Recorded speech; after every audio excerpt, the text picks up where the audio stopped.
अस्सलामुअलैकुम वरहमतुल्लाहि वबरकातुहू। नाज़रीन इकराम, आपके सवालात की तरफ बढ़ते हैं। पहला सवाल, और ये शायद आज तक के पूछे जाने वाले सवालों में से सबसे अहम सवाल है जो मैं समझता हूँ पूछा गया है।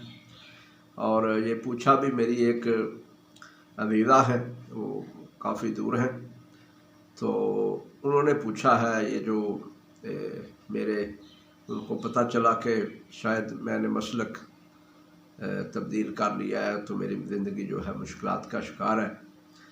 तो उन्होंने बड़ी सादगी से पूछा कि आपने कौन सी फ़िक़ा जो है वो छोड़ी है और कौन सी फ़िक़ा जो है वो आपने इख्तियार की है। ये उनका सवाल है, और मैं ये समझता हूँ कि ये बहुत ही अहम सवाल है मेरी ज़िंदगी का। नाज़रीन इकराम, मैंने जो फ़िक़ा छोड़ी है वो है फ़िक़ा हनफ़ी, और जो फ़िक़ा इख्तियार की है वो आप कह लें कि जो फ़िक़ा अल्लाह रब्बुल इज़्ज़त ने दी है मुसलमानों को, यानी कि कुरान मजीद।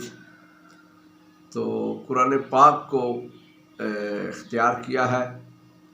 इस दीन का जो बुनियादी सतून है और जो दीन के मेजर या सुप्रीम कह लें आप अहकामात हैं, जो फाइनल मैसेज है अल्लाह का इंसानियत के नाम, और जो उसने अपने आखिरी नबी रहमत सल्लल्लाहु अलैहि वसल्लम पर नाज़िल फरमाई, और उसको सख्ती से पकड़े रहने का और उस पर अमल करने का हुक्म दिया है। उस किताबुल्लाह को मैंने इख्तियार किया है। इसमें से आप फ़िक़ा आप ढूँढ लें कि कौन सी फ़िक़ा मैंने इख्तियार की है। मैं इस सवाल का बड़ी तफसील के साथ जवाब देना चाहता हूँ, मगर आज कुछ बुनियादी बातें आज मैं किए देता हूँ, और तफसीलन भी इस मौजू पर मैं चाहता हूँ कि मैं अज़हार ख़याल करता चलूँ किसी वक्त, क्योंकि ज़िंदगी और मौत का कोई पता नहीं है, मौत किस वक्त आ जाए। और मैं ये चाह रहा हूँ कि मरने से पहले लोगों को ये बता दूँ कि आखिर क्या हुआ मेरे साथ और क्यों मैंने फ़िक़ा को खैरबाद कहा, मसलक को खैरबाद कहा, और इस लानत से मैं बाहर आया। तो सबसे पहली बात यह है कि मेरी उम्र तकरीबन 50 साल हो गई, और अमली ज़िंदगी मेरी 35 साल हो गई। 35 साल के मुताले के बाद और मुशाहदे के बाद मैं ये इस नतीजे पर पहुंचा हूँ कि जिन चीज़ों पर पहुंचा हूँ मैं बारी बारी नंबर वाइज अर्ज करता हूँ। पहली बात ये मेरी समझ में आई कि ला इलाहा इल्लल्लाहु मुहम्मदुर रसूलुल्लाह, इसका सही मतलब समझ में आया है कि ला इलाहा इल्लल्लाह का जो असल मकसद और मफ़हूम है वो ये है कि अल्लाह ही अल्लाह है बस, और वही हाकिम भी वही है, माबूद भी वही है, और उसकी बात जो है वो सुप्रीम है, उसकी बात फाइनल है। और अल्लाह की बात के साथ किसी की बात को ना कोई अहमियत दी जानी चाहिए और ना कोई अहमियत है। अल्लाह के कलाम के सामने किसी के कलाम का कोई मानी नहीं है, कोई हैसियत नहीं है। इसको सख्ती से ठुकराना ही ला इलाहा इल्लल्लाह है। और मज़हब जो है, मज़हब और दीन, इसका फ़र्क पता चला कि मज़हब जो है वो है फ़िरके का नाम, और दीन है जो है वो ये है कि अल्लाह की हदायत جو اس نے وحی کے ذریعے نازل فرمائی ہے آسمانوں سے، اور آسمانوں سے اتاری ہے، اپنی کتاب اتاری ہے اور ساتھ اپنے انبیاء بھیجے ہیں، تو آسمانی ہدایت کا نام جو ہے وہ دین ہے۔ دین کسی دنیاوی چیز کا نام نہیں ہے، کسی دنیاوی شخصیت کا نام نہیں ہے، اور اللہ کے سوا کوئی حاکم نہیں ہے۔ مذہب صرف یہ کہتا ہے کہ اللہ کے سوا کوئی معبود نہیں ہے، حاکم جو ہے وہ کوئی بھی ہے، یعنی کہ آپ نے صرف نماز پڑھنی ہے، اس کے علاوہ آپ جتنے مرضی بت بنائے رکھیں، تو دین کے اندر ایسی کوئی گنجائش نہیں ہے۔ میرے مطالعے کا جو حاصل مجھے ملا، جس نتیجے پہ میں پہنچا، وہ یہی ہے۔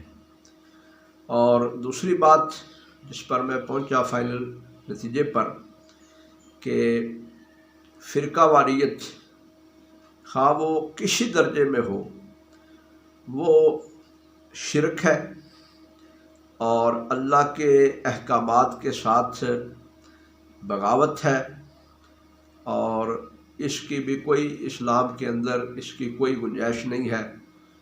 کوئی جتنی بھی تعویلات کرے، اگر کوئی ماڈریٹ ہونے کا دعویٰ کرتا ہے یا کوئی متوازن ہونے کا دعویٰ کرتا ہے کہ میری شخصیت میں بڑا اعتدال ہے، تو بھئی آپ فرقے کو چھوڑیں۔